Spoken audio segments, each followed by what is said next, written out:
एक मित्र ने पूछा है कि क्या मैं सन्यास के पक्ष में नहीं हूं।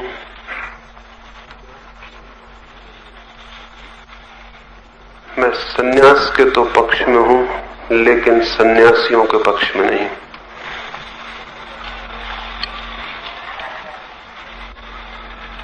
सन्यास बड़ी और बात है और सन्यासी हो जाना बड़ी और। सन्यासी होकर शायद हम सन्यास का धोखा देना चाहते हैं और कुछ भी नहीं। सन्यास तो अंतःकरण की बात है, अंतस की, और सन्यासी हो जाना बिल्कुल बाह्य अभिनय है। और बाहरी अभिनेताओं के कारण इस देश में सन्यास को, धर्म को जितनी हानि उठानी पड़ी है उसका हिसाब लगाना भी कठिन है। सन्यास जीवन विरोधी बात नहीं है, लेकिन तथाकथित सन्यासी जीवन विरोधी होता हुआ दिखाई पड़ता है। सन्यास तो जीवन को परिपूर्ण रूप से भोगने का उपाय है। सन्यास त्याग भी नहीं है। वस्तुतः तो जीवन के आनंद को हम कैसे पूरा उपलब्ध कर सकें, इसकी प्रक्रिया, इसकी वैज्ञानिक प्रक्रिया ही सन्यास है।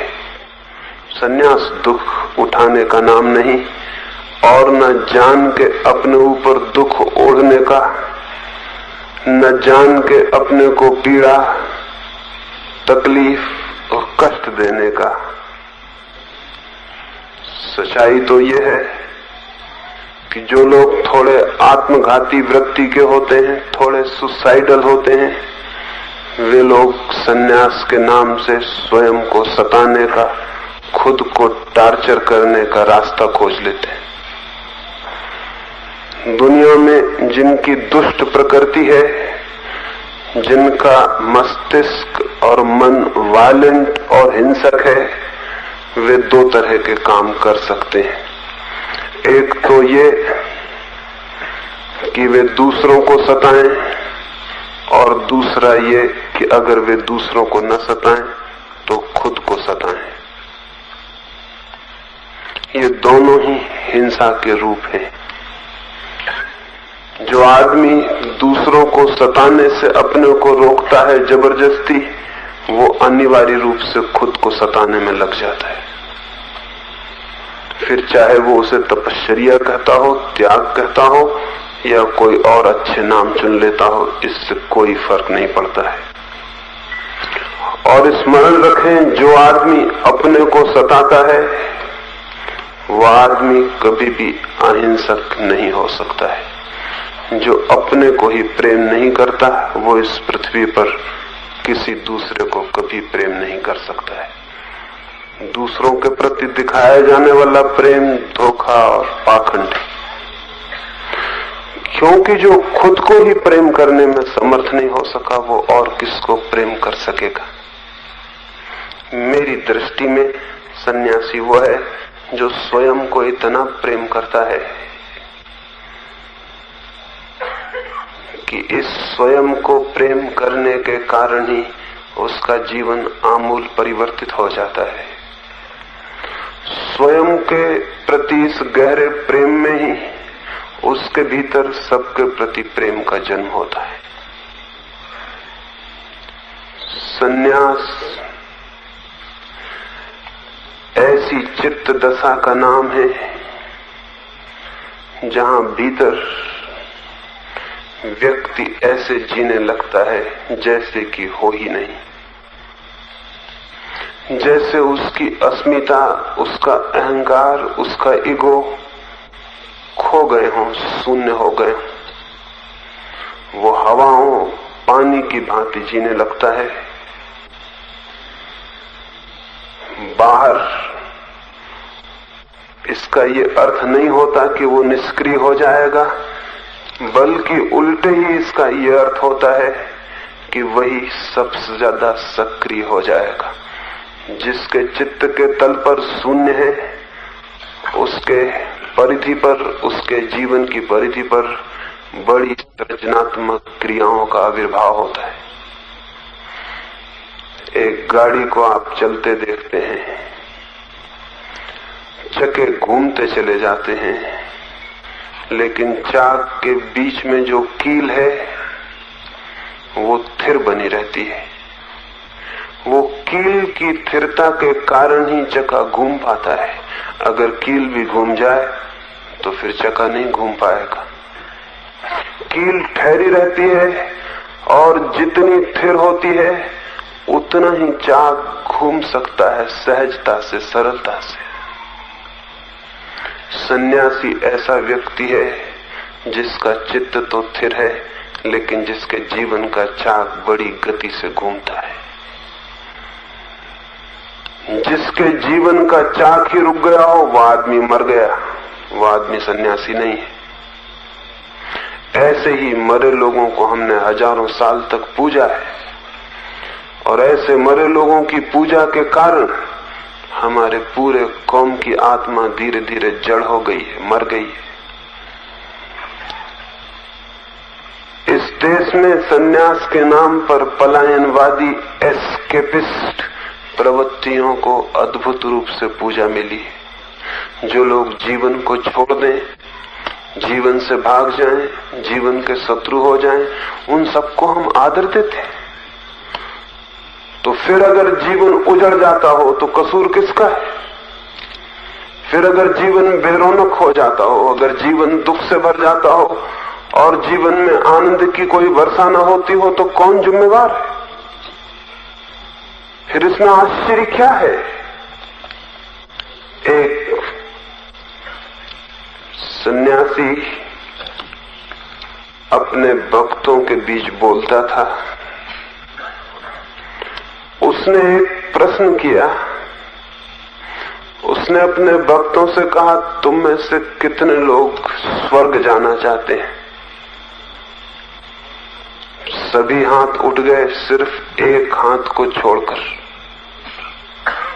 सन्यासी बहुत हैरान हुआ। हाथ नीचे गिरवा के उसने कहा, अब वे लोग हाथ उठाएं जो नरक जाना चाहते हैं। एक भी हाथ नहीं उठा। उस आदमी ने भी हाथ नहीं उठाया जिसने स्वर्ग जाने के लिए भी हाथ नहीं उठाया था। सन्यासी हैरान हुआ। उसने कहा, महानुभाव, आप कहां जाना चाहते हैं? उस आदमी ने कहा, न तो मैं स्वर्ग जाना चाहता हूं न नरक, मैं इस जमीन पर रहना चाहता हूं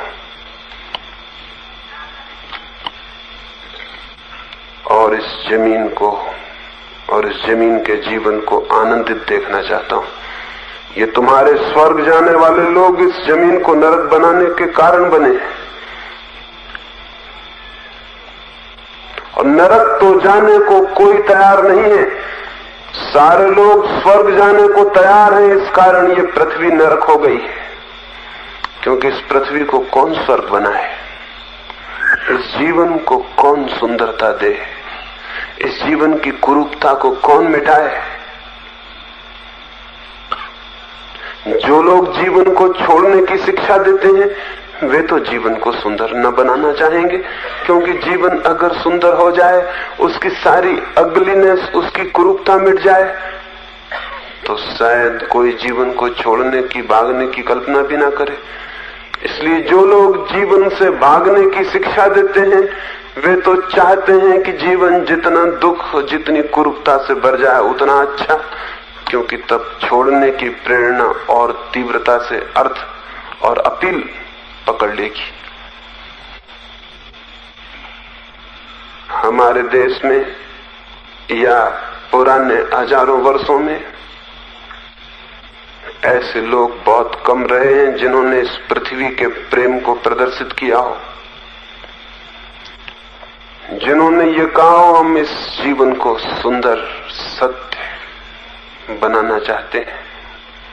मैं तो ऐसे ही व्यक्ति को धार्मिक कहता हूं जो इस जीवन को सुंदर बनाने की चेष्टा में संलग्न है, जो इस जीवन की कुरूपताओं को दूर करना चाहता है, जो इस मौजूदा जिंदगी को, इस पृथ्वी को स्वर्ग बनाने के लिए चेष्टारत है, वही आदमी धार्मिक है। और जिस आदमी ने अपने पूरे प्राणों को इस दिशा में संलग्न कर दिया है, वो संन्यास्त है। उसकी अपनी अब कोई आकांक्षा नहीं इस जीवन को सुंदर बनाने के अतिरिक्त। और ये भी मैं आपसे कह दूं, जो थोड़े से लोग इस जीवन को सुंदर बनाने के लिए श्रम करते हैं, वे यहाँ तो स्वर्ग को उपलब्ध हो ही जाते हैं, और अगर कहीं भी कोई स्वर्ग होगा तो वे उससे वंचित नहीं रह सकते। उन्होंने वो दूसरा स्वर्ग भी कमा लिया इस पृथ्वी को स्वर्ग बनाने में। लेकिन जो लोग इस जीवन को उजाड़ते हैं, और तथाकथित साधु और सन्यासियों के ऊपर ही ये सारा जिम्मा है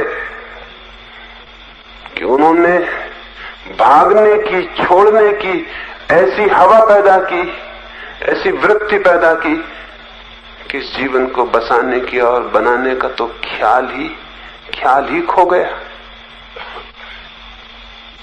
ये हैरानी होगी जानकर कि हमारे जीवन में जितना अकल्याण, अमंगल दिखाई पड़ता है, जितना दुख, उसमें तथाकथित साधु और सन्यासियों का हाथ है। और इस तथ्य को जब तक हम न देखेंगे, तब तक न तो जीवन को बदलने के लिए हमारी दृष्टि स्पष्ट हो सकती है, और न ही सन्यास का, धर्म का सही अर्थ और संन्यास्त जीवन की सही प्रक्रिया का ही हमें बोध हो सकता है। हम तो एक पलायनवादी दृष्टि में, एक एस्केपिस्ट दृष्टि के अंतर्गत बड़े हुए हैं, और हमने भागते हुए आदमी को आदर दिया है। इस आदर के जितना अमंगल हुआ है उसकी कल्पना करनी भी कठिन। मैं ऐसे सन्यासी के पक्ष में नहीं हूं। मेरी तो समझ यही है कि जीवन के अतिरिक्त और कोई परमात्मा नहीं। ये जो विराट जीवन है, सब तरफ अनंत तक छाया और फैला हुआ, ये जो हम में और आप में और पत्तों में और पक्षियों में और पत्थरों में और आकाश के तारों में, ये जो विराट जीवन सब तरफ प्रकट होता है, इसी जीवन की समग्रता का नाम परमात्मा है। इस जीवन की समग्रता में जो अपने को इस भांति खो देता है, अपने अहंकार को, कि उसे इससे कोई पृथकता की दीवार नहीं रह जाती, उसके बीच और जीवन के बीच कोई फासला, कोई डिस्टेंस नहीं रह जाता, क्योंकि एक ही फासला है अहंकार का, और कोई फासला है भी नहीं। एक मनुष्य और दूसरे मनुष्य के बीच भी अहंकार का फासला है, एक जीवन और समस्त जीवन के बीच भी अहंकार का फासला है। सामान्यतः सन्यासी में उसे कहना चाहूंगा जिसने इस फासले को पार कर लिया, जिसके और जीवन के बीच अब कोई फासला नहीं है। लेकिन ऐसा आदमी जीवन से भागेगा नहीं, ऐसा आदमी तो परिपूर्ण रूप से जीवन में सम्मिलित हो जाएगा। जीवन का सब कुछ उसे स्वीकार हो जाएगा। अब वो है ही नहीं, अस्वीकार कौन करे, भागे कौन, और भागे तो कहां भागे। अब तो वो जीवन से एक है। जीवन से एकता की अनुभूति धार्मिक चित्त की आधारशिला है।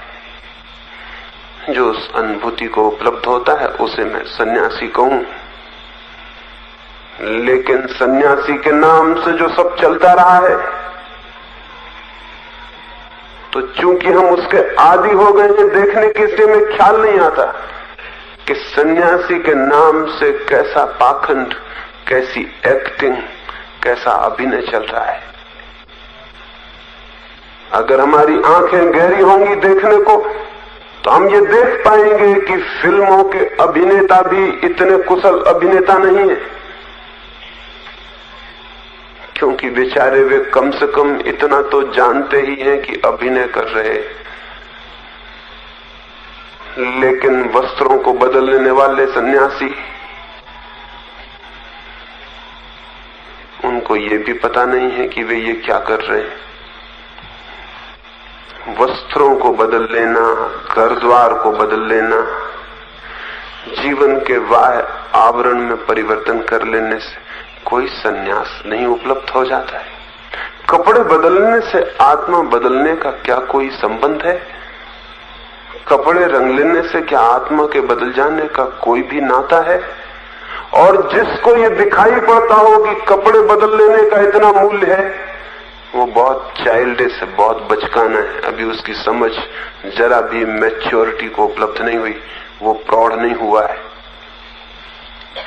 लेकिन ये चलता रहा है, चल रहा है, और हम सब इसके चलने में सहयोगी हैं। मैं निवेदन करना चाहूंगा, ऐसे किसी सन्यास की मेरे मन में कोई आदर, ऐसे सन्यास के प्रति कोई सद्भाव, कोई सहयोग मेरे मन में नहीं। और आप भी सोचेंगे तो बहुत कठिन है कि आपके मन में भी रह जाए। लेकिन हम देखते नहीं जीवन को उघाड़कर, हम तो स्वीकार कर लेते हैं जो चलता है उसे चुपचाप। अगर मनुष्य के भीतर थोड़ी सी भी अस्वीकार की हिम्मत आ जाए तो जीवन के हजारों तरह के पाखंड इसी क्षण छूट जाएं, इसी क्षण टूट जाएं, उनके टिकने की कोई जगह न रह जाए।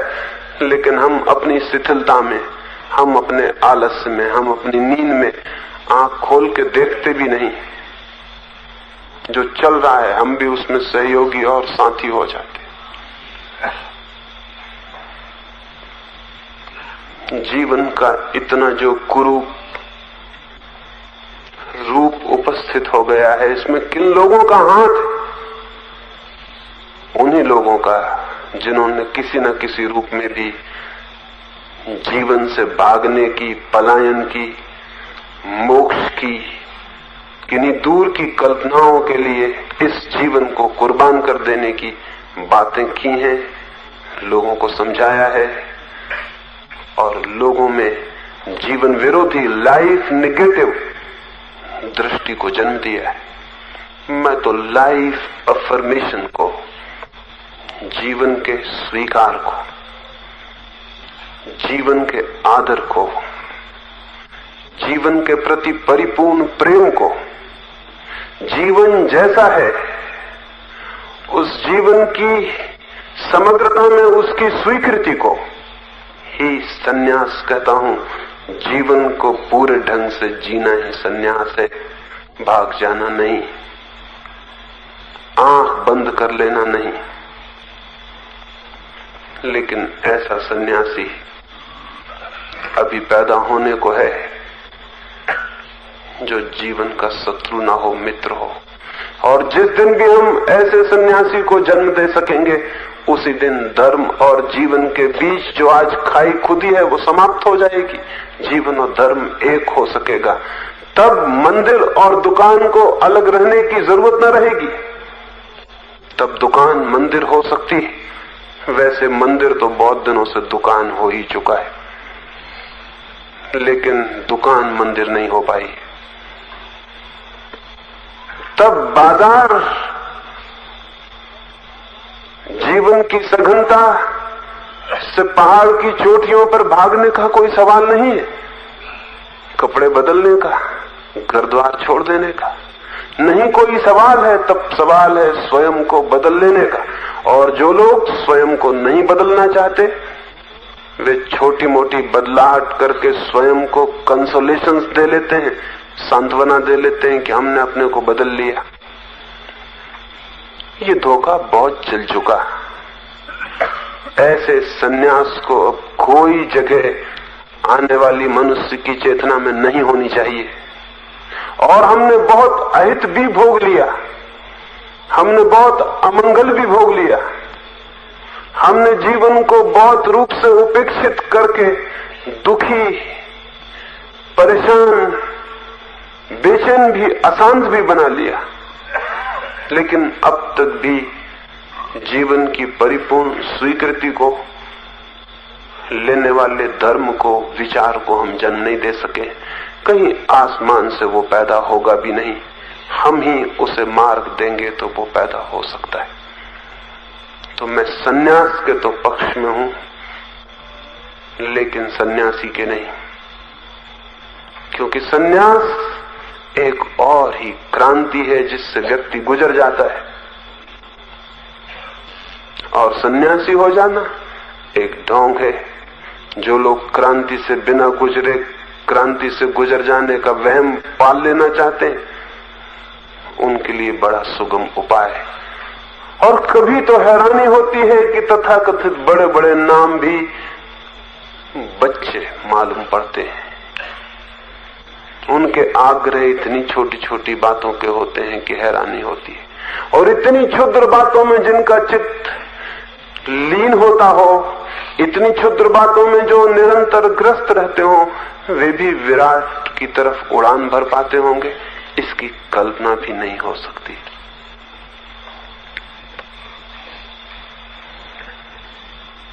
एक और मित्र ने पूछा है कि मैंने कहा कि शास्त्रों में सत्य नहीं है, तो फिर मेरी किताबें क्यों हैं, क्यों बेची जाती हैं, क्यों लोगों को दी जाती हैं? वे शास्त्र और किताब के फर्क को नहीं समझ पाए। किताबों के विरोध में मैं नहीं हूं। गीता एक किताब हो तो ठीक, कुरान एक किताब हो तो ठीक। जिस दिन कोई किताब शास्त्र बनती है, उसी दिन से खतरा शुरू होता है। शास्त्र और किताब में फर्क क्या है? जब कोई किताब अथॉरिटी बन जाती है, आप्त बन जाती है, जब कोई किताब ये दावा करती है कि ये ईश्वरीय है, होली है, पवित्र है, जब कोई किताब ये दावा करती है कि इसमें जो लिखा है वो त्रिकाल में सत्य है, जब कोई किताब ये दावा करती है कि इससे अन्यथा जो है वो सब गलत है, जब कोई किताब ये कहती है कि मेरी पूजा करो, जब कोई किताब पूजा पाने लगती है, आप्त बन जाती है, दावे करने लगती है कि जो कुछ है मैं हूं, यही सत्य है, इस पर श्रद्धा लाने से ही ज्ञान उपलब्ध होगा, तब किताब किताब नहीं रह जाती, शास्त्र बन जाती। और शास्त्र खतरनाक सिद्ध होते हैं। किताबें तो बहुत निर्दोष हैं, उनमें कोई खतरा नहीं है। तो ये जो मेरी किताबें हैं, जब तक किताबें हैं तब तक कोई खतरा नहीं है, लेकिन अगर कुछ ना समझ यहां इकट्ठे हो गए और इनमें से किसी किताब को उन्होंने शास्त्र कह दिया तो खतरा शुरू हो जाएगा। उस दिन इनको जला देना, इनको एक क्षण बचने मत देना जिस दिन भी कोई इनको शास्त्र कहे, क्योंकि तब ये मनुष्य को बांधने वाली हो जाती। एक खलीफा सिकंदरिया पहुंचा था और सिकंदरिया के बहुत बड़े विराट पुस्तकालय में उसने आग लगवा दी थी। उस पुस्तकालय में कहा जाता है संभवतः दुनिया की सर्वाधिक किताबें संग्रहित थी। एक बड़ी संपदा थी वो। इतनी पुस्तकें थी वहां कि आग लगाने पर 6 महीने तक आग बुझ नहीं सकी। 6 महीने तक पुस्तकालय जलता रहा। जिस खलीफा ने वहां आग लगाई थी वो अपने हाथ में एक शास्त्र लेकर पहुंचा था, वो कुरान लेकर पहुंचा था। अगर कुरान भी एक किताब होती तो उस लाइब्रेरी में आग लगाने की कोई जरूरत न थी, वहां और किताबें थी, कुरान भी एक किताब थी, ये भी उन किताबों में सम्मिलित हो सकती थी। लेकिन कुरान था एक शास्त्र, लाइब्रेरी में कोई शास्त्र नहीं था, क्योंकि एक शास्त्र दूसरे शास्त्र को नहीं मानता, दूसरे शास्त्र के प्रति बड़ा ईर्ष्यालु होता है। क्योंकि शास्त्र हो सकता है एक, 25 दावे सही नहीं हो सकते, एक ही दावा सही हो सकता है। तो उस खलीफा ने जाके उस पुस्तकालय के अध्यक्ष को कहा था, एक हाथ में कुरान लेकर और एक हाथ में मसाल, उससे कहा था कि मैं ये पूछने आया हूं कि कुरान में जो कुछ लिखा है, तुम्हारे इस पुस्तकालय में जो किताबें हैं, क्या उनमें भी वही लिखा है जो कुरान में लिखा है? अगर वही लिखा है तो इतनी किताबों की कोई जरूरत नहीं, कुरान काफी है, कुरान पर्याप्त है। अगर वही बातें लिखी हैं तो इतना यहां इतना उपद्रव मचाने की क्या जरूरत है? और अगर तुम्हारी इन किताबों में ऐसी बातें भी लिखी हैं जो कुरान में नहीं है, तब तो इस पुस्तकालय को एक क्षण बर्दाश्त नहीं किया जा सकता, क्योंकि कुरान के अतिरिक्त जो कुछ भी है सब गलत है, सत्य तो कुरान है। तो उस खलीफा ने कहा, दोनों हालत में तुम्हारा उत्तर चाहे कुछ भी हो, मैं आग लगाने आया हूं। चाहे तुम कहो कि इनमें भी वही बातें लिखी हैं जो कुरान में है, तब मैं कहूंगा कि फिजूल हैं ये किताबें, और अगर तुम कहो कि इनमें ऐसी बातें भी हैं जो कुरान में नहीं, तो मैं कहूंगा खतरनाक हैं ये किताबें, इनको इसी वक्त जला देना जरूरी। उसने एक हाथ में कुरान को नमस्कार करके और उस पुस्तकालय में आग लगा दी। ये कुरान शास्त्र था, अगर किताब होती तो इस पुस्तकालय में आग नहीं लग सकती थी। मैंने किताबों के विरोध में कुछ भी नहीं कहा है, जो कहा है शास्त्र के विरोध में कहा है। शास्त्र किताब नहीं है, पागल हो गई किताब है। एक साधारण आदमी, एक आदमी और फिर एक आदमी पागल हो जाए और कहने लगे मैं ईश्वर हूं, परमेश्वर हूं, सर्वज्ञ हूं, केवली हूं, तीर्थंकर हूं, अवतार हूं, ईश्वर का पुत्र हूं, यह आदमी पागल हो गया। यह आदमी जितना ज्ञान से भरता उतना भूल जाता कि मैं हूं। इसके तो दावे और बड़े हो गए कि मैं मनुष्य नहीं, मैं ईश्वर हूं। ये ईश्वर के जितने निकट पहुंचता उतना विलीन हो जाता। इससे कोई पूछता कि तुम हो, तो शायद ये कहता कि मैं तो बहुत खोजता हूं लेकिन पाता नहीं कि कहां हूं, लेकिन ये तो कहने लगा मैं ईश्वर हूं।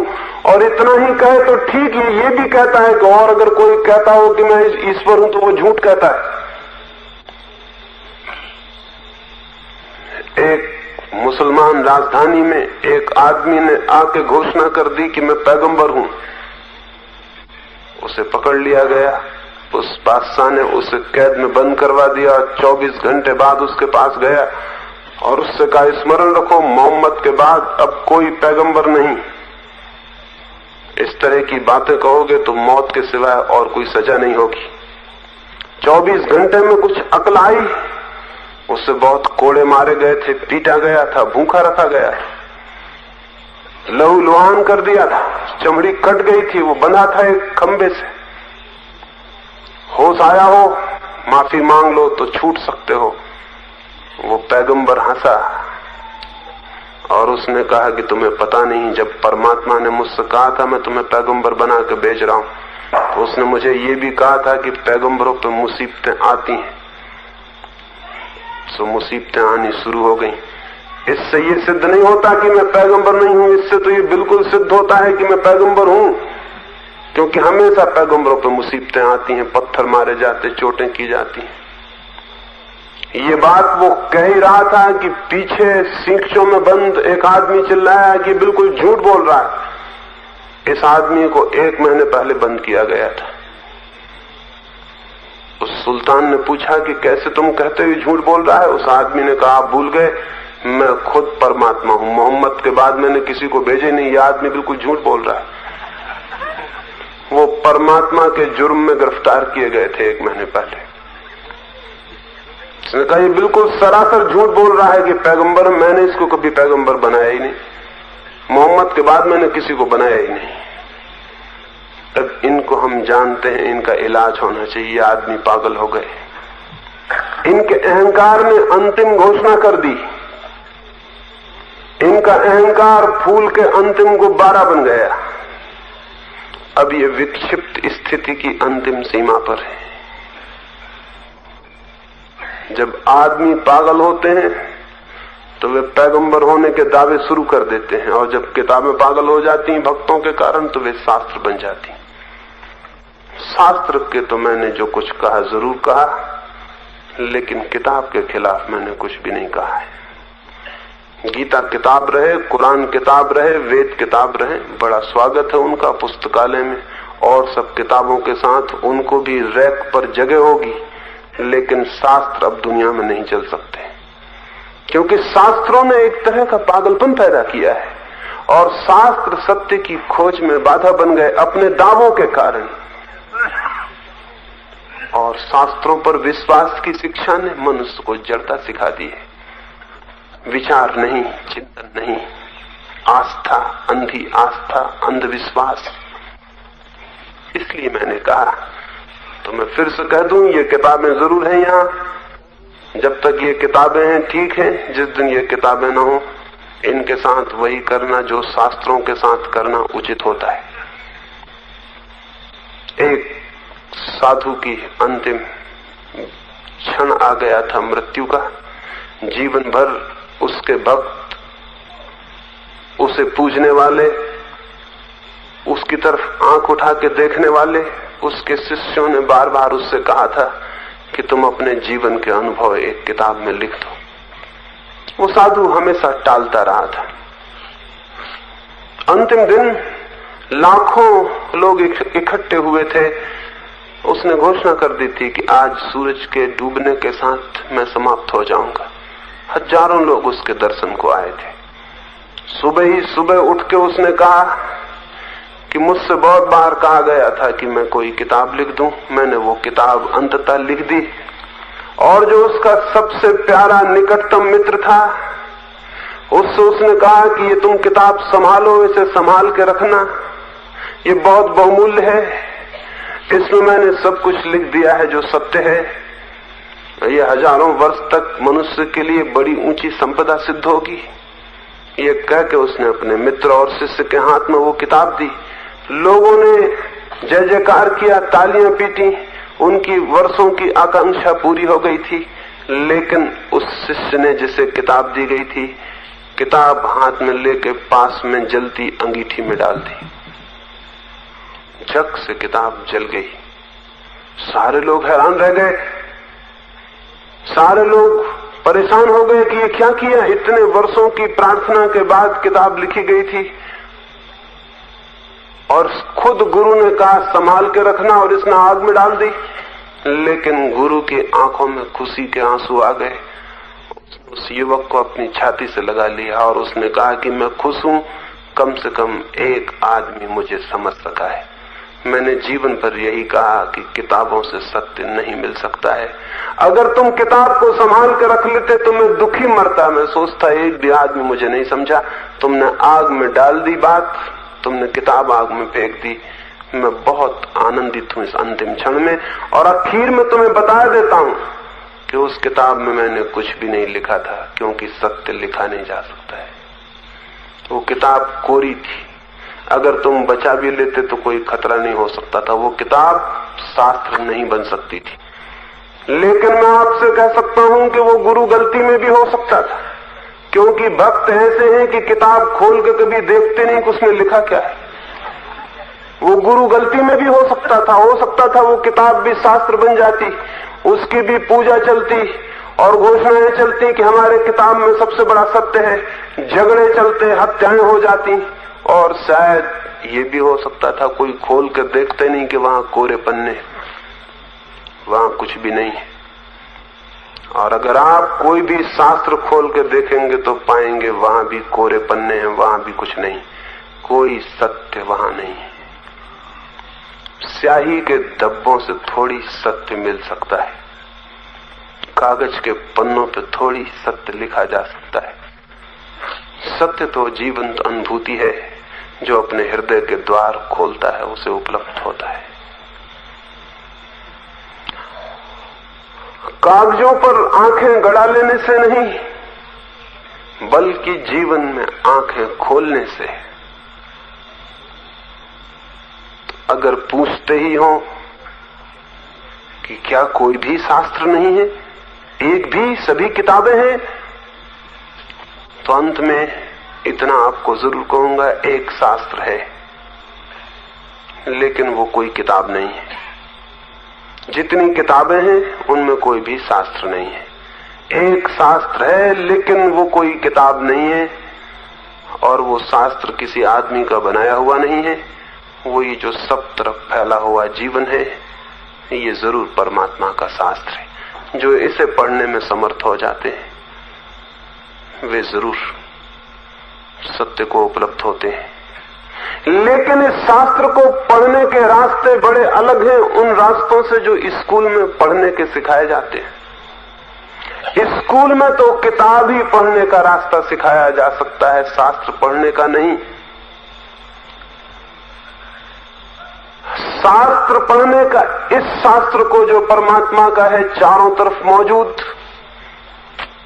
इसको पढ़ने का कोई और ही रास्ता है। उसी रास्ते के संबंध में कोई झलक हमें ख्याल में आ जाए, उसी तरफ कोई इशारा हमें दिखाई पड़ जाए, उसी तरफ कोई ध्वनि हमें सुनाई पड़ जाए, इसलिए हम यहां इकट्ठे भी हुए। ऐसे में शास्त्रों के विरोध में बोल रहा हूं, लेकिन अगर आप मुझे समझेंगे तो मैं परमात्मा के शास्त्र के बहुत पक्ष में हूं, और उसके पक्ष में हूं इसलिए आदमियों की किसी भी किताब को शास्त्र का औहदा नहीं देना चाहता हूं। आदमी की कोई भी किताब जब शास्त्र बनती है तो परमात्मा के शास्त्र की खोज बंद हो जाती है, फिर उस तरफ हमारी आंखें नहीं उठती, फिर यही किताब दीवार बन जाती है। हम इसको ही शास्त्र समझ लेते हैं और रुक जाते हैं। तो अगर शास्त्र ही पढ़ना हो प्रभु का, तो आदमी के सब शास्त्र बीच में बाधा हैं, ये जान लेना जरूरी है, और आंखें उनसे मुक्त हो जानी चाहिए। तो ही आंखें उस विराट शास्त्र की तरफ, उस सत्य की तरफ उठ सकती। और वो शास्त्र बड़ा अजीब है, वो पत्ते पर भी लिखा है, हवाओं में भी, बादलों में भी, चांद तारों में भी, आदमी की आंखों में भी। लेकिन आदमी की आंखें बहुत झूठी हो गई हैं, शायद वहां पढ़ा ना जा सके। मैंने सुना है एक बहुत बड़ा राजनीतिक अपने सेक्रेटरी के लिए चुनाव कर रहा था। उसने अनेक लोगों को बुलाया हुआ था, उनका इंटरव्यू ले रहा था। एक बहुत योग्य युवक उसे दिखाई पड़ा। 2500 युवक आए थे। एक युवक बहुत योग्य मालूम पड़ता था। सोचा उसने इसको चुन ले, लेकिन चुनने के पहले उसने एक परीक्षा लेनी चाहिए। उसने उस युवक से कहा कि मैं तुम्हें नौकरी पर रख लूंगा, इन 25 युवकों में तुम ही मुझे सबसे ज्यादा योग्य मालूम पड़े हो, लेकिन एक शर्त, एक परीक्षा पहले, और वो परीक्षा ये, मेरी 2 आंखों में एक आंख नकली है और एक असली। क्या तुम पहचान के बता सकते हो कौन सी नकली है और कौन सी असली है? उस युवक ने आंखों को थोड़ी देर गौर से देखा और फिर कहा, आपकी बाईं आंख असली है। वो राजनीतिक हैरान हुआ। उसने कहा, तुमने पहचाना कैसे? उसने कहा, आपकी बाईं आंख असली है। राजनीतिक ने पूछा, तुमने पहचाना कैसे? उसने कहा, आपकी दाईं आंख जो कि नकली है, उसमें थोड़ी सहानुभूति दिखाई पड़ती है। असली आंख में तो आपके सहानुभूति हो ही नहीं सकती, इतना मैं भी समझता हूं। तो जिस आंख में सहानुभूति दिखाई पड़ती उसको मैंने नकली समझ लिया, और जिसमें कोई सहानुभूति नहीं दिखाई पड़ती उसको मैंने असली समझ लिया। ऐसे ही नाप जोक करके मैंने बताया कि आपकी बाईं आंख असली है। बाईं आंख असली थी। आदमी तो हो सकता है उसकी आंख में ना भी दिखाई पड़े। फिर जितना पंडित हो, जितना बड़े पद पर हो, जितना बड़ा ज्ञानी हो, जितना बड़ा सन्यासी हो, उतना ही उसकी आंख में दिखाई पड़ना मुश्किल हो जाएगा। लेकिन हो सकता है सीधे साधे सरल लोग, विनम्र लोग, जो कुछ भी नहीं है, जो नोबडी हैं, उनकी आंखों में शायद परमात्मा की किताब का अभी भी कोई अंश आपको दिखाई पड़ जाए। लेकिन उतना सवाल किसी की आंख में दिखाई पड़ने का नहीं, पहले तो आपकी आंख देखने वाली होनी चाहिए, नहीं तो आपको कहीं भी दिखाई नहीं पड़ेगा। जिनके पास देखने की आंख होती है उन्हें तो न मालूम कैसी चीजों में क्या दिखाई पड़ जाता है जिसकी हम कल्पना भी नहीं कर सकते। एक वृक्ष से सूखा पत्ता गिरता हो और उनका जीवन बदल जाता है।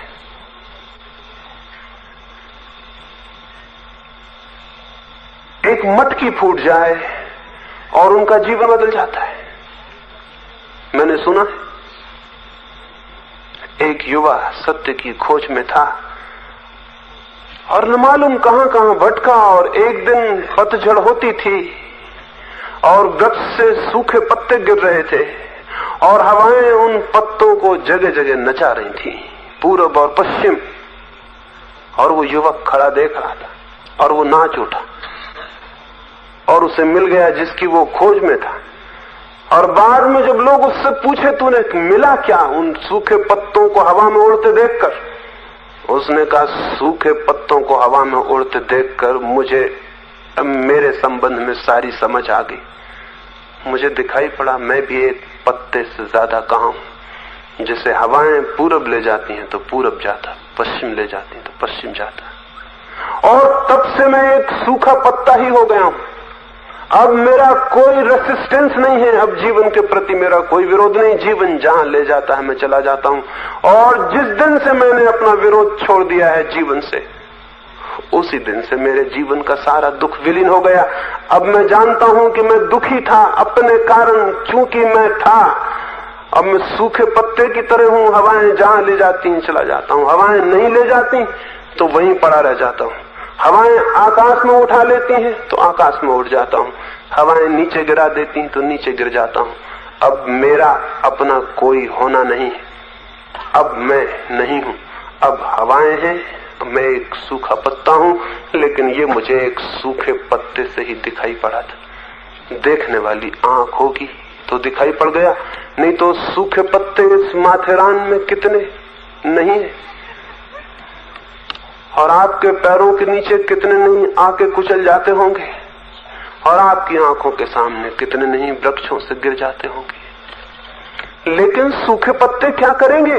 अगर सूखे पत्ते कुछ करते होते तो बड़ी आसान बात थी, हम हर गांव में एक वृक्ष लगा लेते और उसमें से सूखे पत्ते टपकाते रहते और गांव में जो भी निकलता ज्ञान को उपलब्ध हो जाता। नहीं, लेकिन सूखे पत्ते में हम तभी देख पाएंगे जब हम देखने में समर्थ हैं। एक युवक सत्य की खोज पर था, बहुत घूमा, बहुत भटका था। एक दिन कुएं से पानी भर के आ रहा था, दोनों कंधे पर लकड़ी डालकर दो मटकियां बांधी हुई थी। लकड़ी छूट गई, मटकी फूट गई, पानी बह गया। वो नाच उठा। लोगों ने उससे पीछे पूछा तुम्हें क्या हो गया? उसने कहा मटकी क्या फूटी, मैं ही फूट गया। मटकी के फूटने के क्षण में मुझे दिखाई पड़ा, अरे मटकी में जो पानी था वो भी सागर का था, लेकिन मटकी रोके थी। मटकी फूट गई, पानी बह गया और एक हो गया उससे जिससे वो एक था। केवल बीच में एक मिट्टी की दीवार थी। उसी दिन मेरे मन की मटकी फूट गई और अब तो मेरा भीतर जो है वो सागर से मिल गया, जो सबका सागर है। अब मैं नहीं हूं, अब परमात्मा ही है। लेकिन मटकी फूटने से घर में रोज मटकी फूट जाती, घर घर में मटकी फूटती रहती, लेकिन किसी को ये नहीं दिखाई पड़ता। देखने वाली आंख चाहिए तो कहीं भी दिखाई पड़ जाता है। एक वृद्ध एक घर के द्वार से निकलता था, सुबह घूमने निकला था। उस वृद्ध का बचपन का नाम ही बुढ़ापे तक चलता आया था। उसे सभी लोग बूढ़ा हो गया था तो भी राजा बाबू ही कहते थे। घूमने निकला था, एक झोपड़े के भीतर सूरज उग रहा था बाहर। कोई माँ अपने बेटे को या अपने देवर को या किसी को उठाती होगी और भीतर कह रही थी कि राजा बाबू उठो, कब तक सोए रहोगे, और ये राजा बाबू जो बाहर घूमने निकले थे वो एकदम ठिठक के खड़े हो गए। उन्हें सुनाई पड़ा, राजा बाबू उठो, कब तक सोए रहोगे। वो वापस लौट पड़े। घर आके उन्होंने कहा मैं दूसरा आदमी हो गया, अब राजा बाबू सोए नहीं रह सकते। मैं उठ गया, मुझे एक जगह बात सुनाई पड़ी और मैं बदल गया। उस स्त्री को पता भी नहीं होगा कि बाहर भी कोई मौजूद था। उसे ख्याल भी नहीं होगा कि उसने जो कहा था उसके राजा बाबू तो शायद सोए ही रहे होंगे, क्योंकि राजा बाबू जिनको हम कहते हैं वो जल्दी नहीं उठते। लेकिन बाहर एक आदमी जाग गया होगा, इसकी कल्पना भी नहीं थी। हम भी उस घर के सामने से निकल सकते हैं। घर घर में औरतें राजा बाबुओं को उठाती रहती हैं, लेकिन हमको शायद ही वो बात सुनाई पड़े। जीवन में तो सब कुछ है, आंख हमारे पास होनी चाहिए। वो आंख ध्यान से उपलब्ध होती। ध्यान ही उस आंख का दूसरा नाम है। शांत क्षणों में, मौन क्षणों में, साइलेंस में वो आंख उपलब्ध होती। थोड़ी सी बातें उस आंख यानी ध्यान के संबंध में, और फिर उसके बाद हम ध्यान को बैठेंगे। ध्यान के संबंध में दो तीन छोटी सी बातें समझ लेनी बहुत जरूरी है। एक तो क्योंकि ध्यान ही आंख है और उस ध्यान से ही परमात्मा का शास्त्र पढ़ा जा सकता है, और उस ध्यान से ही जीवन के जो छिपे हुए रहस्य हैं वे अनुभव में आ सकते हैं। तो ध्यान को ठीक से समझ लेना जरूरी है कि ध्यान क्या है।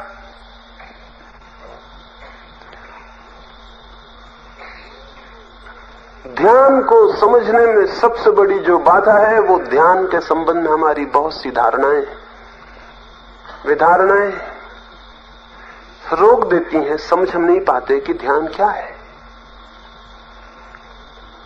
ध्यान के संबंध में एक तो निरंतर हजारों वर्षों से ये ख्याल पैदा हुआ है कि ध्यान कोई इफर्ट है, कोई प्रयत्न है, कोई चेष्टा है, कोई बहुत चेष्टा करनी है ध्यान के लिए। ध्यान चेष्टा नहीं है, बल्कि ध्यान चित्त की बड़ी निश्चेष्ट, बड़ी इफर्टलेस, बड़ी प्रयत्न रहित अवस्था और दशा है। जितना आप ज्यादा चेष्टा करेंगे उतना ही ध्यान मुश्किल हो जाएगा, क्योंकि चेष्टा में आपका चित्त तन जाएगा, खिंच जाएगा, तनाव से बेचैन हो जाएगा, और जो चित्त बेचैन है वो ध्यान में नहीं जा सकता। तो ध्यान के संबंध में पहली बात तो ये समझ लेनी जरूरी है कि ध्यान है इफर्टलेसनेस, समस्त प्रयास रहितता। कोई प्रयास नहीं है ध्यान कि आप बैठे हैं आंख बंद करके, प्राणायाम करके, दबा रहे हैं खुद के चित्त को, खींच रहे हैं, ला रहे हैं यहां से वहां, इस पर लगा रहे हैं, उस पर लगा रहे हैं। ये सब ध्यान नहीं है, ये होगा व्यायाम। इससे ध्यान का कोई संबंध नहीं। कोई कसरत करनी हो तो बात अलग है। ये कसरत है इस तरह का जो ध्यान है। मेरी दृष्टि में ध्यान तो एक विश्राम है, टोटल रिलैक्सेशन है। चित्त इतना निष्क्रिय, इतना अक्रिय, इतना निश्चेष्ट कि जैसे कुछ भी नहीं कर रहा है, जैसे कोई झील चुपचाप सोई है और उस चुपचाप सोई झील में चांद का प्रतिबिंब बन रहा है, रिफ्लेक्शन बन रहा है। ऐसा ही चित्त जब एक झील की तरह शांत चुपचाप सोया है, चुपचाप मौन पड़ा है, तब चित्त एक दर्पण बन जाता है और उसमें जीवन का जो शास्त्र है, परमात्मा का जो शास्त्र है, वो प्रतिफलित होने लगता है, उसके प्रतिबिंब बनने लगते हैं। तो ध्यान के लिए पहली तो बात है कि हम प्रयास न करें। हमारा जीवन तो सब प्रयास है, हम जो भी करते हैं प्रयास से ही करते हैं। अब प्रयास का हमें कोई पता ही नहीं, कोई ख्याल ही नहीं, वो हमारे जीवन का अनुभव ही नहीं। लेकिन कुछ चीजें हैं जो प्रयास से नहीं आती। जैसे आपके परिचय में एक चीज है नींद। नींद प्रयास से नहीं आती। अगर आप कोशिश करें नींद लाने की तो आपकी कोशिश ही नींद नहीं आने देगी। करें, कोशिश करके देखें, किसी दिन नींद लाने की कोशिश करके देखें। करवट बदलें, जंत्र मंत्र पढ़ें, कुछ और करें, कुछ देवी देवताओं का स्मरण करें और नींद लाने की कोशिश करें। उठें, बैठें, दौड़ें, नींद लाने की कोशिश करें। आप जितनी कोशिश करेंगे नींद उतनी दूर हो जाएगी। जिन लोगों को नींद ना आने की बीमारी होती है उनको असल में पता ही नहीं है। उनको नींद ना आने की बीमारी नहीं है, उनको नींद लाने की बीमारी। वो नींद लाने की जो कोशिश में पड़ गए हैं तो एक चक्कर खड़ा कर लिया है, अब नींद उन्हें नहीं आ सकती। नींद ना आने की बीमारी किसी को भी नहीं है। नींद लाने की बीमारी जरूर कुछ लोगों को पैदा हो जाती है, फिर नींद आनी बंद हो जाती। नींद लाने की कोशिश से नींद नहीं आ सकती, क्योंकि कोशिश नींद विरोधी है। अमेरिका में कोई 30% लोग बिना नींद की दवाओं के नहीं सो रहे हैं और वहां के मनोचिकित्सकों का ख्याल है कि 100 वर्ष बाद अमेरिका में एक भी आदमी स्वाभाविक रूप से सोने में समर्थ नहीं रह जाएगा। एक ही शर्त ख्याल में रख के, अगर अमेरिका या आदमी बचा 100 साल बाद, तो ऐसा नहीं हो सकता कि कोई आदमी बिना नींद के सो जाए। अगर 100 साल बाद अमेरिका के उन लोगों को कहा जाएगा कि एक जमाना ऐसा भी था कि लोग बस जाते थे, सिर रखा बिस्तर पर और सो जाते थे, तो क्या वे लोग विश्वास कर सकेंगे? क्या वे मान सकेंगे कि ऐसा भी कभी हो सकता है कि कोई आदमी जाए और बस सो जाए? हद हो गई, ये तो हो ही नहीं सकता। अभी भी जिसको नींद नहीं आती है उससे आप कहिए कि हम तो तकिए पर सिर रखते हैं और सो जाते, तो वो कहेगा आप क्या झूठी बातें कर रहे हैं, कोई तरकीब होगी जरूर आपकी। बताते नहीं है, क्योंकि मैं तो तकिए पे बहुत सिर रखता हूं लेकिन नहीं सो पाता। ध्यान भी इतनी ही सरल बात है, इतनी ही सरल, लेकिन प्रयास करिएगा तो बाधा पड़ जाएगी।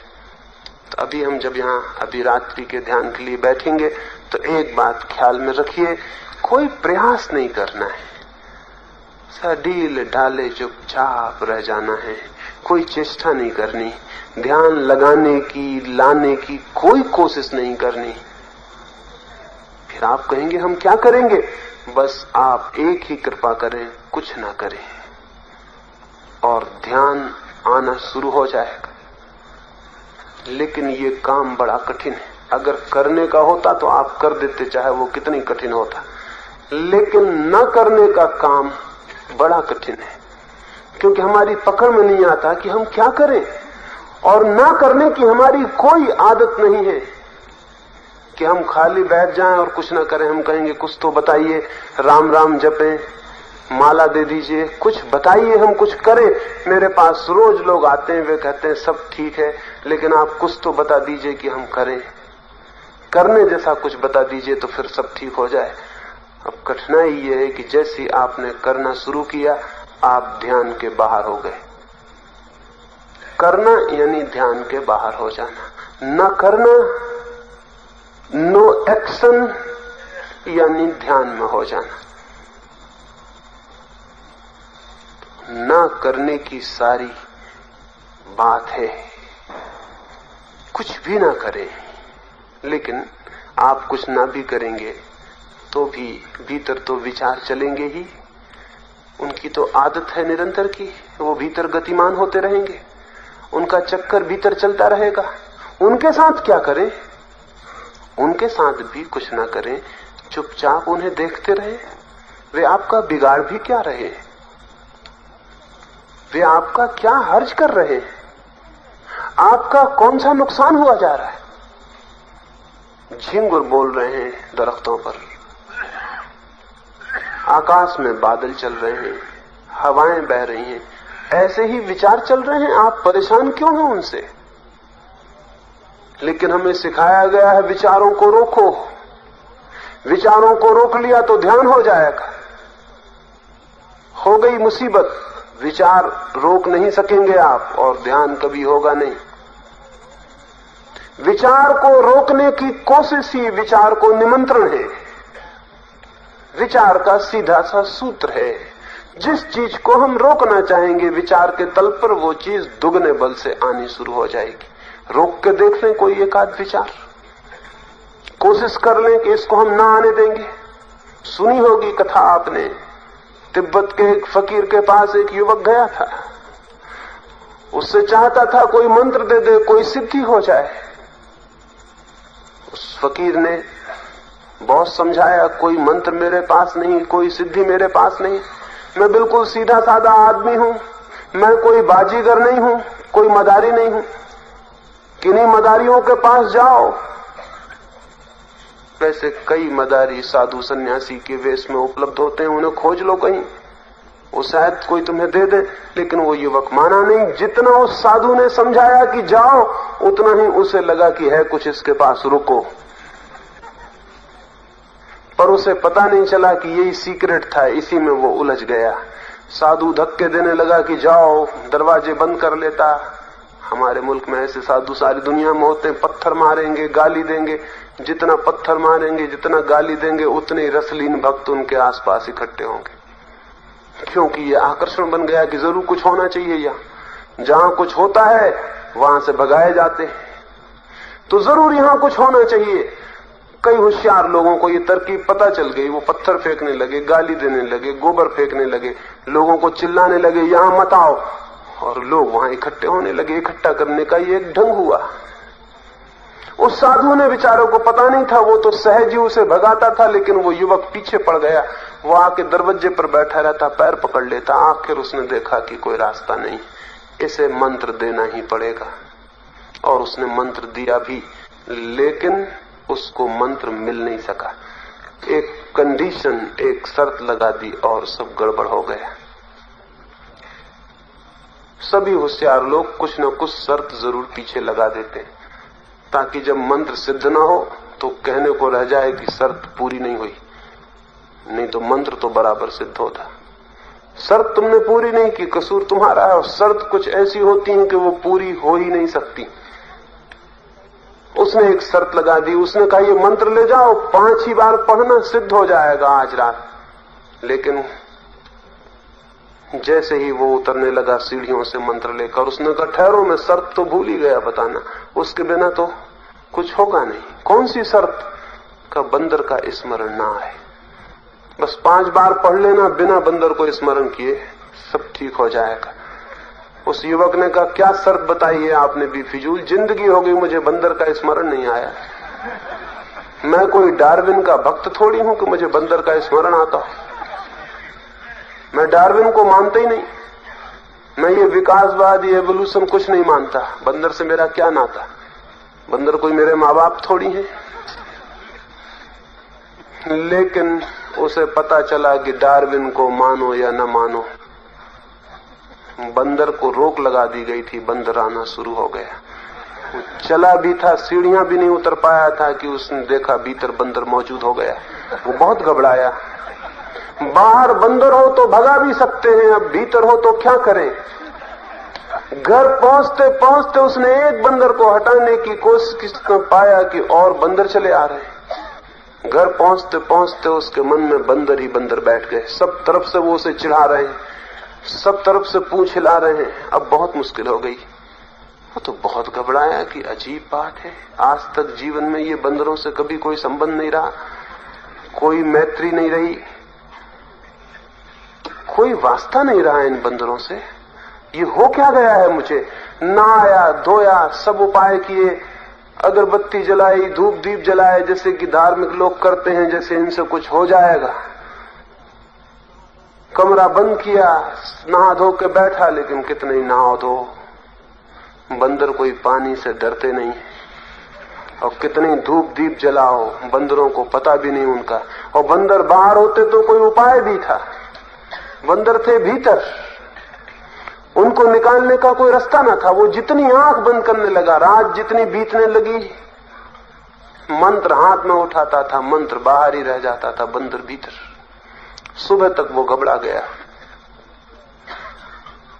समझ गया कि ये मंत्र इस जीवन में अब सिद्ध नहीं हो सकता।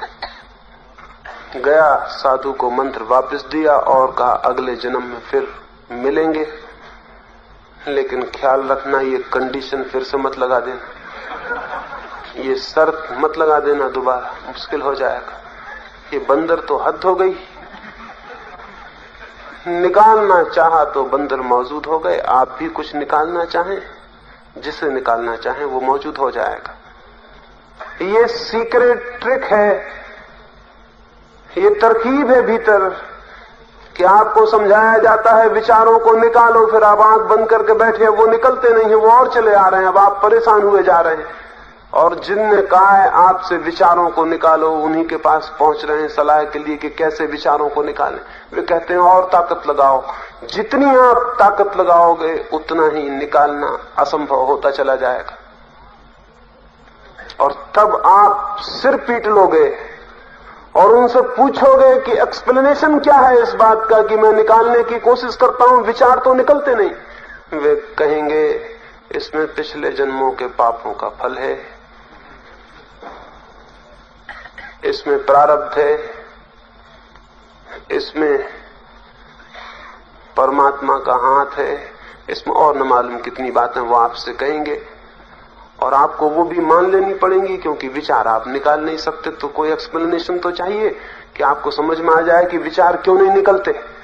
आप कमजोर हैं, पापी हैं, और 25 बातें आपको समझा दी जाएंगी। एक बात छोड़कर कि विचार इसलिए नहीं निकल रहे हैं क्योंकि आप उन्हें निकालना चाहते हैं। इतना सा सीक्रेट है, इतनी सी सच्चाई है, बाकी सब बकवास है। तो विचार को निकालने की कोशिश न करें, फिर क्या करें? तो चुपचाप देखते रहें, आने दें, जाने दें, आप देखते रहें। देखने में इतनी घबराहट क्या है, इतना डर क्या है? लेकिन डर है और आपको पता नहीं है।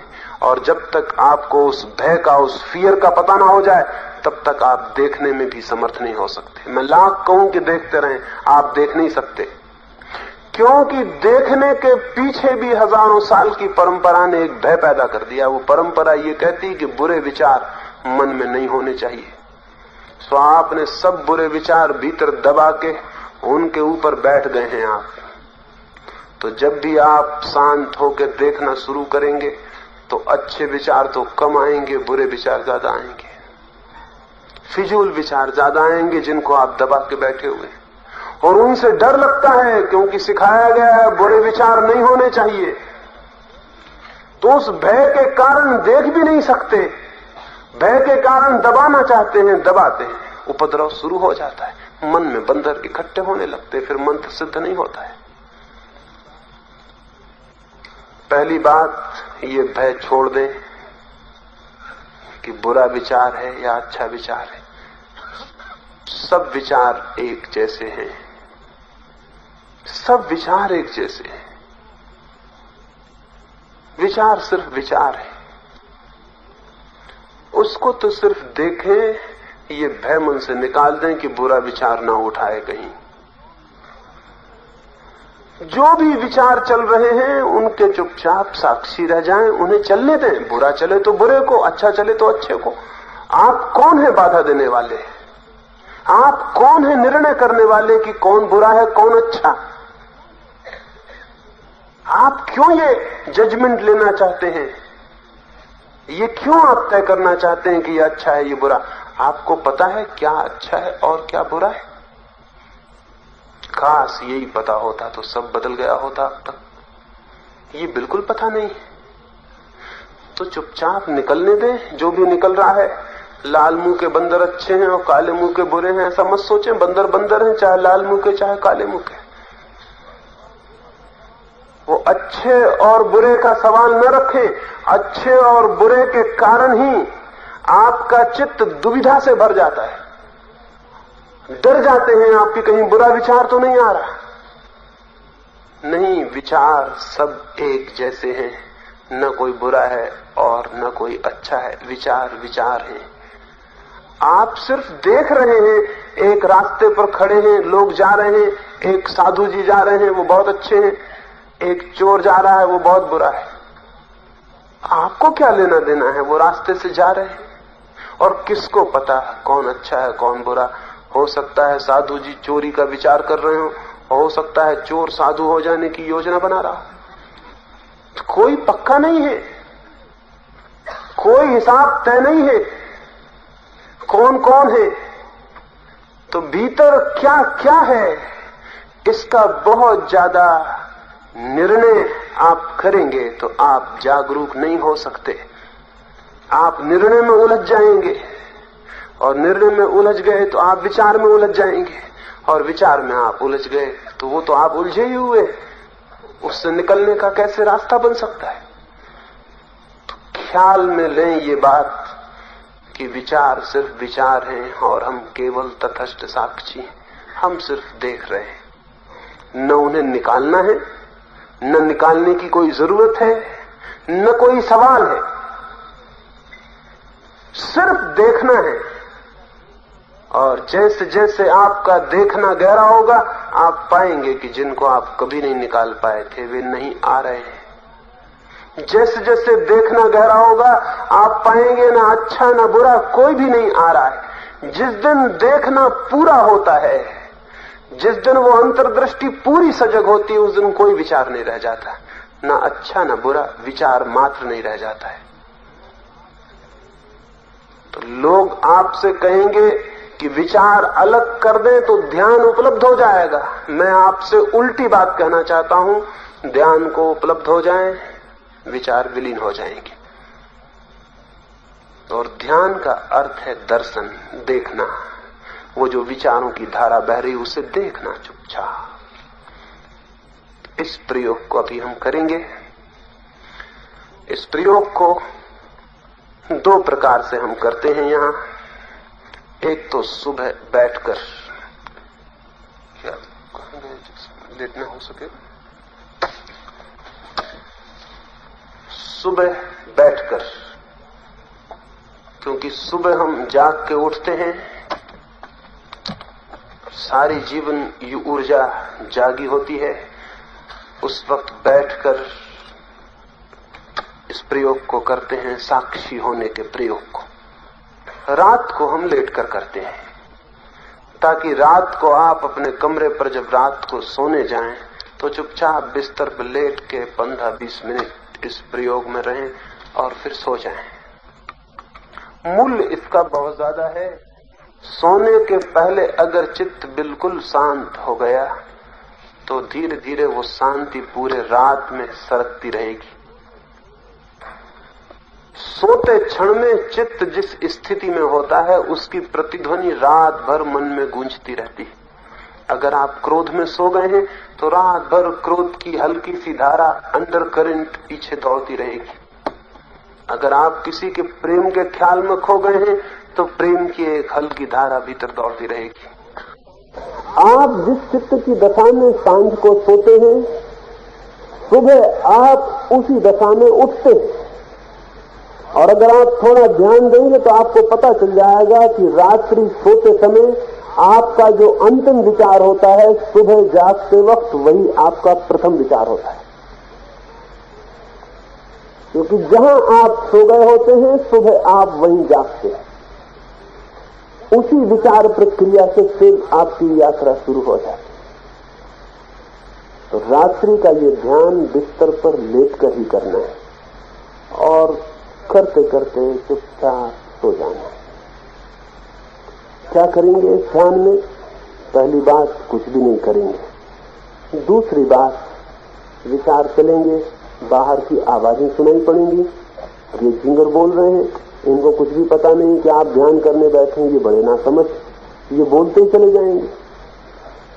और इनकी वजह से धार्मिक आदमियों को बड़ी परेशानी होती। झिंगुर बोल रहे हैं, ये बाधा दे दिया, कुत्ता भौंक दिया, उसने डिस्टर्ब कर दिया, बच्चा रो गया। अब इनको कोई पता ही नहीं है कि ये सज्जन ध्यान कर रहे हैं, दुनिया भर को कोई पता नहीं। ये दुनिया अपनी गति से चली जा रही, आपके ध्यान के लिए ठहरेगी नहीं, रुकेगी नहीं। तो या तो आप ये करें कि सब तरह से अपने द्वार बंद कर लें, ये कुछ सुनाई ना पड़े, तो उस द्वार बंद करने में आप मूर्छित हो जाएंगे और कोई रास्ता नहीं द्वार बंद करने का। होश न रह जाए तो द्वार बंद हो जाएंगे, होश रहेगा तो द्वार खुले रहेंगे, क्योंकि होश ही द्वार है।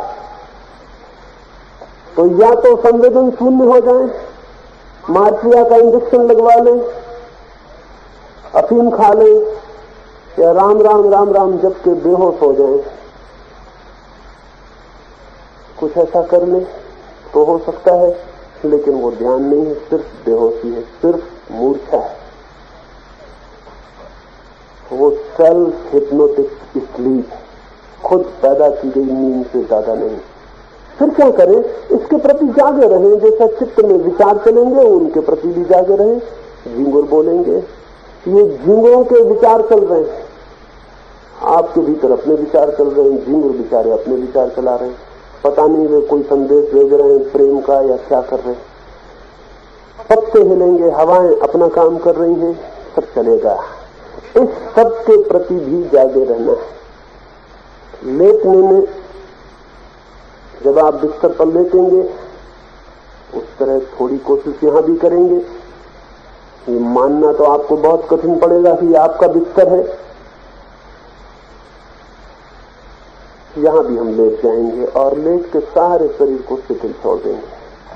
शरीर को शिथिल छोड़ने में अगर आप भाव करेंगे अपने मन में कि सारा शरीर शिथिल हो रहा है, तो बहुत जल्दी शिथिल हो जाएगा। शरीर हमारे मन की आज्ञाएं मानता है। हम कहते हैं किसी की खोपड़ी पर लकड़ी मारो तो वो लकड़ी उठा के खड़ा हो जाता है। हम कहते हैं भोजन करो तो हाथ भोजन करने लगते हैं। हम आंखों से कहते हैं देखो तो आंखें देखने लगती हैं। हम शरीर से जो कहते हैं वो शरीर करने को राजी हो जाता है। अगर हम शरीर से कहेंगे कि बिल्कुल शिथिल हो जाओ, ऐसे जैसे कि हो ही नहीं, तो शरीर वैसा भी हो जाता है। हमने उसे कभी कहा नहीं, इसलिए वो हुआ नहीं। हम कहेंगे वो हो जाएगा। तो यहां हम इन 3 रातों में लेटकर ये प्रयोग करेंगे। मैं आपको सुझाव दूंगा ताकि फिर वैसे सुझाव अपने शरीर को आप दे सकें। लेकिन ये सुझाव ध्यान नहीं है, ये तो केवल शरीर के लिए शिथिल और शांत छोड़ देने का मानसिक उपाय है। शरीर को शिथिल छोड़ देना है, फिर श्वास को शिथिल छोड़ देना है, क्योंकि श्वास और शरीर बिल्कुल शिथिल हो जाएं तो इनकी कोई बाधा मन पर पैदा नहीं होती। फिर मन ही रह जाएगा, फिर मन को चुपचाप देखते रह जाना है। झिंगुरों की आवाज, पक्षियों की आवाज, कोई रोएगा, कोई खांसेगा, इस सब को चुपचाप सुनते रहना है। 10 मिनट मौन में सिर्फ सुनना है और इस 10 मिनट में ही पता चलेगा कि जैसे जैसे आप सुनते हैं, देखते हैं मौन, वैसे वैसे मन शांत होता चला जाता है, विचार कम होते चले जाते हैं। ये भी हो सकता है कुछ क्षणों के लिए विचार बिल्कुल आज ही खो जाएं, एक आध क्षण को विचार बिल्कुल न रह जाएं, एक गैप आ जाए। उस छोटे से क्षण में ही उसकी झलक मिलनी शुरू होती है जो भीतर है और जो सब जगह है। ध्यान आंख है और ये आंख चित्त में पैदा हुए इंटरवल से, चित्त में पैदा हुए अंतराल से, रिक्त स्थानों से उपलब्ध होता है। धीरे धीरे रोज रोज ये रिक्त स्थान बढ़ते चले जाते हैं। एक दिन पूरा मन रिक्त होकर देखता रह जाता है। पूरा माइंड एक आंख बन जाता है, पूरा चित्त एक ऑब्जर्वेशन बन जाता है, पूरा चित्त ही एक दृष्टि मात्र रह जाता है, सिर्फ देखता रह जाता है। उस देखने की दशा में जब पूरा चित्त ही ट्रांसफॉर्म होकर सिर्फ आंख रह जाता है, सिर्फ देखना रह जाता है, उस दिन जो दिखाई पड़ता है वही सत्य है, वही परमात्मा है। अब हम रात के प्रयोग के लिए, तो सारे लोग थोड़े दूर दूर हट जाएंगे ताकि लेट सके, कोई किसी को छूता हुआ न हो। फिर यहाँ अंधेरा कर दिया जाएगा ताकि आप परिपूर्ण शिथिल शरीर को छोड़ सकें। ये सिर्फ प्रयोग समझ लेने का है, फिर लौट के आप अपने बिस्तर पर उसे करें और सो जाएं। शीघ्र कुछ लोग बाहर हट जाएं, बाहर जो हट जाएंगे वो फायदे में ज्यादा ही रहेंगे।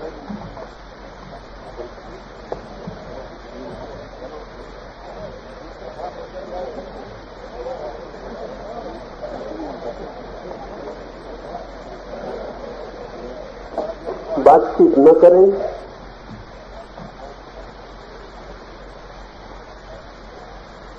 कोई बातचीत न करें, चुपचाप अपनी अपनी जगह बना लें और लेट जाएं।